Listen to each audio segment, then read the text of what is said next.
గోరా ఎక్స్పర్ట్ల ప్రేక్షకులకి స్వాగతం. మనం హ్యూమన్ రైట్స్ గురించి చాలా విషయాలు తీసుకుంటున్నాం కదండి.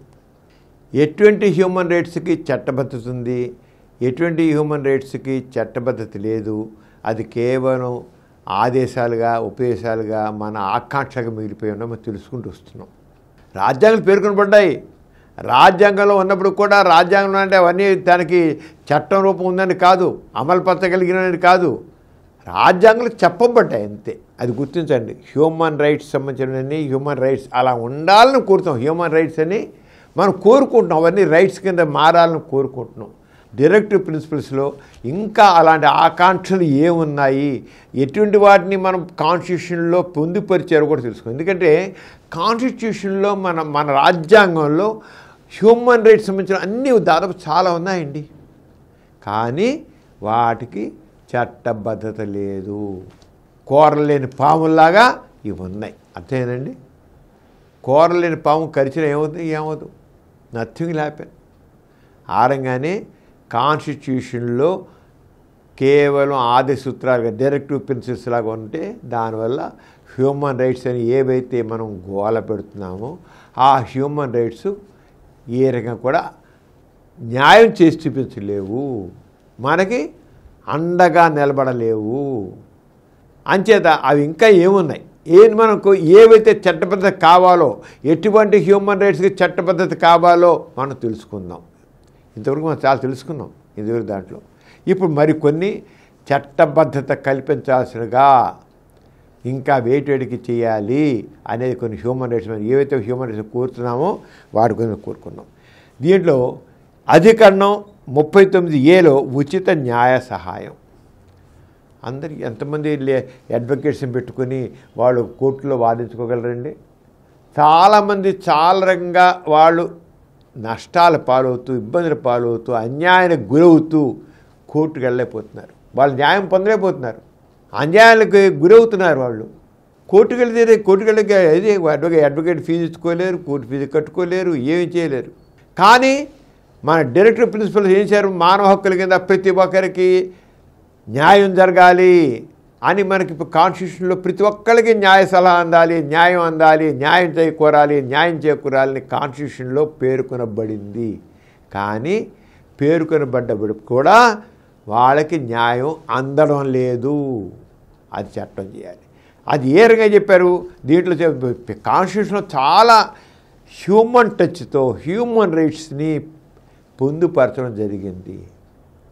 దాంట్లో 31A ఉచిత న్యాయ సహాయం. న్యాయ వ్యవస్థ ద్వారా న్యాయం జరిగేట్టు చూడడానికి ప్రభుత్వాలు కృషి చేయాలి. న్యాయ సహాయం అందరికీ అందుబాటులోకి రావాలి. ఆర్థిక స్థితి వల్ల కానీ లేక మరే స్థితి వల్ల కానీ వాళ్ళు న్యాయాన్ని పొందే అవకాశం కొందరు లేకుండా పోయే పరిస్థితి ఉండకూడదు. మన డబ్బులు లేవు కదా, మనకి న్యాయ ఈ పరిస్థితి నివారించేందుకు అటువంటి ఉచిత న్యాయ సహాయాన్ని అందించడానికి తగిన శాసనాలు, ఇతర పథకాలు ప్రభుత్వాలు రూపించాలి అనేది రాయడం జరిగింది. చూడండి ఎంత చక్కగా మన రాజ్యాంగంలో మనం రాసుకున్నాం, కానీ అవి చట్ట రూపం దాల్చడం లేదు. అందరికీ ఒకటి ఈక్వాలిటీ బిఫోర్ లా అంటాం. చట్టం ముందు అందరూ సమానమే, అందరికీ సమాన న్యాయం కావాలి అంటున్నాం.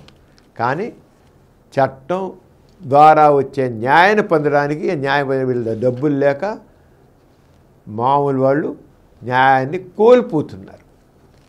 అంచేత అలాగే అధికరణం 40 గ్రామ స్వపరిపాలన. ప్రతి గ్రామం కూడా తన పాలన తను చేసుకోగలగాలి. అక్కడ ఉన్నవాళ్ళు అక్కడ వనరులన్నింటినీ చక్కగా పెంచుకొని అక్కడ ఉన్న వాళ్ళందరూ చక్కగా సమృద్ధిగా చక్కగా ఉండి ఆలనా పాలన చక్కగా చూసినట్టు ఉండాలి. గ్రామ స్వరాజ్ గాంధీ గారి కళ్ళ కన్నా దేశం అది. ప్రతి గ్రామం కూడా తన పాలన తను చేసుకుంటూ సమృద్ధిగా చక్కగా వెలగాలని హ్యూమన్ రైట్స్.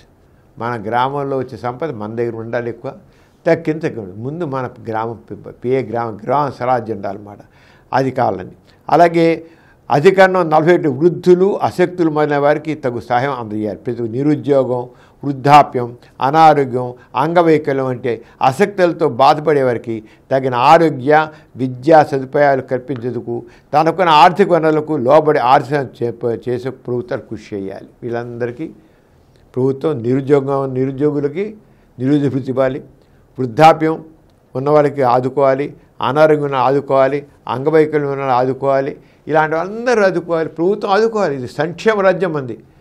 కానీ ఏం లేదు, ఉద్యోగాలు లేకుండా అలాగే చదువుకున్న డిగ్రీలు చేస్తుంటాయి, డిగ్రీలు ఉంటాయి, ఉద్యోగాలు లేవు, ఏరుగా లేవు, అలా ఉంటున్నారు.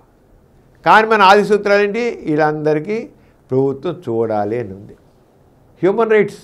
అలాగే అధికరణం 42 చెబుతోంది, పనిచేసే ప్రదేశాల్లో మానవీయత, ప్రసూతి సౌకర్యాలు, ఉద్యోగులు లేక కార్మికులు పనిచేసేందుకు తగిన పరిస్థితులు కల్పించడం, అలాగే ప్రసూతి సౌకర్యాలు కల్పించడం ప్రభుత్వం పనిచేసే వీళ్ళందరికీ చక్కని సౌకర్యాలు ఉండాలి ఉంది.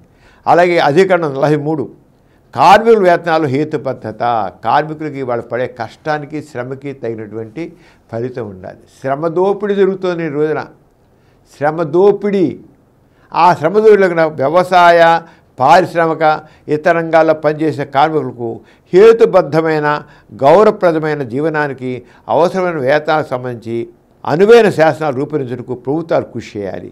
వారి తగినంత విరామ సమయములు, సాంఘిక సాంస్కృతిక అవకాశాలు కల్పించాలి. ప్రత్యేకించి గ్రామీణ ప్రాంతాల్లో సహకార సంఘ ప్రాతిపదికన కానీ వ్యక్తి ప్రాతిపదిక కానీ కుటీర పరిశ్రమలు సహకరించే ప్రభుత్వాలు కృషి చేయాలి.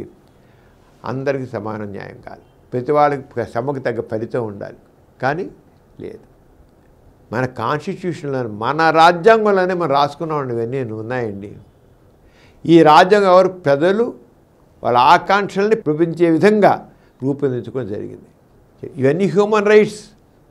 హ్యూమన్ రైట్స్కి ఉల్లంఘన జరుగుతుందని పెట్టినారు. చట్టబద్ధత ఉల్లంఘనే ఉంది దీంట్లో, చట్టబద్ధత ఇచ్చే చేసుకోవాలి. అలాగే ఇక అధికరణం 40 6 సంవత్సరాల లోపు బాలబాలికల ఆరోగ్య పరిరక్షణ, 6 సంవత్సరాల లోపు పిల్లలందరికీ ఆరోగ్య రక్షణ జరగాలి. అదే వ్యాక్సినేషన్ చేయించడం, ఫుడ్ వాళ్ళకి న్యూట్రిషన్ ఫుడ్ ఇవ్వడం, అన్ని రకాలుగా వాళ్ళకి కావాలి. ప్రతి ఒక్క పిల్లలకి మొత్తం ఇమ్యునైజేషన్ కంప్లీట్ జరగాలి. సరైన ఫుడ్ వాళ్ళ డెవలప్మెంట్ కోసం 6 సంవత్సరాలు తప్పకుండా ప్రతి గవర్నమెంట్ బాధ్యత. గవర్నమెంట్ అక్కడ తల్లిదండ్రుల పాత్ర వహించాలి. కానీ జరుగుతుందా? ఎంతమంది పిల్లలు కట్టుకోవడానికి బట్ట లేక, తిండి లేక ఎలా పడున్నారు? Human rights. ఈ హ్యూమన్ రైట్స్ ఏదైతే అంటున్నామో అవి నిజంగా హక్కు కింద మారాలి. అవి ఆకాంక్షలే. మన హ్యూమన్ రైట్స్, మానవ హక్కులు అనేవి ఆకాంక్షలుగా మిగిలిపోతున్నాయి కానీ, ఆశలుగా మిగిలిపోతున్నాయి కానీ, ఆదర్శాలుగా మిగిలిపోతున్నాయి కానీ ఆచరణ రూపం దాల్చడానికి దానికి చట్టబద్ధత లేదు. అలాగే అధికరణం 46 బలహీన వర్గాల అభివృద్ధికి ప్రత్యేక చర్యలు తీసుకోవాలి. వాళ్ళు దోపిడీకి గురి కాకుండా వారిని కాపాడాలి. సామాజిక న్యాయం జరగాలి అని. అలాగే అధికరణం 47 మత్తు పానీయాలను నిషేధించి ప్రజల ఆరోగ్యం కాపాడాలి. ఈ ఆల్కహాల్ కానివ్వండి, డ్రగ్స్ కానివ్వండి, ఇవన్నీ కూడా లేకుండా చేయాలి.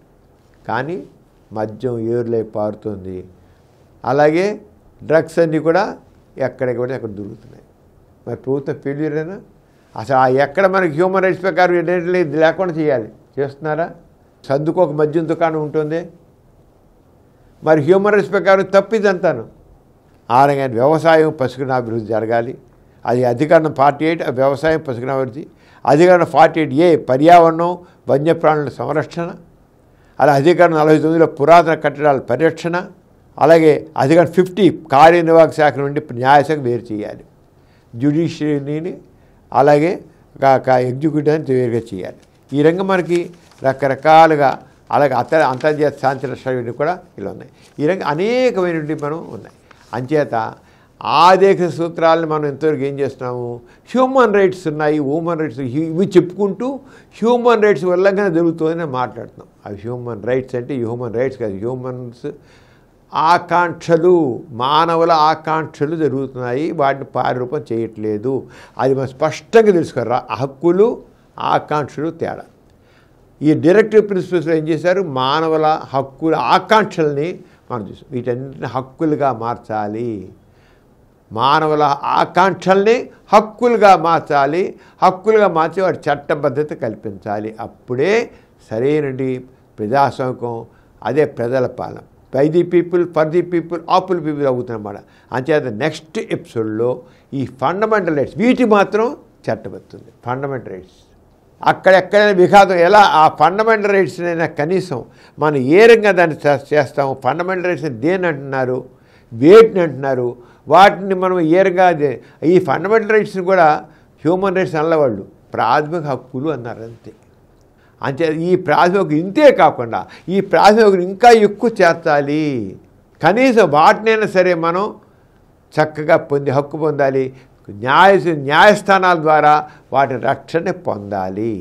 ప్రతి ఒక్క పౌరుడు ఈ విషయంలో చైతన్యవంతం కావాలి. అప్పుడే నిజమైన ప్రజాస్వామ్యం మనకి వస్తుంది. అంటే నెక్స్ట్ ఎపిసోడ్లో ఈ ఫండమెంటల్ రైట్స్ గురించి మనం తెలుసుకుందాం.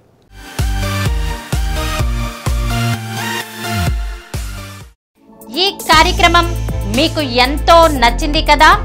ఇటువంటి మరిన్ని వీడియోల కోసం అనతి కాలంలోనే 20 కోట్ల వ్యూస్ సాధించిన డాక్టర్ సమరం మల్టీ ఛానల్ నెట్వర్క్ సమర్పించు గోరా ఎక్స్పర్ట్ లా ఛానల్ కు సబ్స్క్రైబ్ చేయండి, లైక్ చేయండి, మీ ఫ్రెండ్స్ కి షేర్ చేయండి. అలాగే ప్రక్కనున్న గంట సింబల్ ని ప్రెస్ చేయడం మర్చిపోకండి.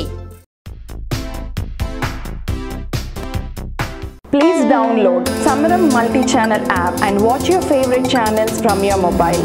App available on Google Play Store and subscribe to the channels.